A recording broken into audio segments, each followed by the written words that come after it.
Does God speak to you through dreams?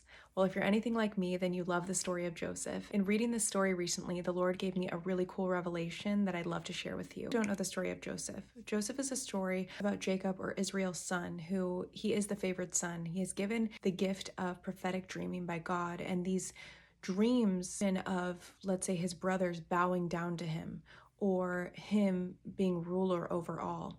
He tells his brothers these dreams, they become extremely jealous and they decide to throw him in a pit. They originally planned to kill him, but instead of doing that, they decide to sell him into slavery. And when they sell him into slavery and he's working as a slave, he moves up the ranks working for Potiphar, who's under Pharaoh. As he moves up the ranks, he catches the eye of Potiphar's wife, who tries to seduce him. In being a man of God, Joseph does not want to betray Potiphar and he does not want to betray God, so he refuses her advances. In refusing her advances, she makes accusations towards him and Potiphar throws him in prison. But while in prison, he is still believing in God and still honoring God, and God uses this situation to get glory. There are two people in prison with him, the cupbearer and the baker. When they're there, they both have dreams, and they ask Joseph for interpretation of those dreams.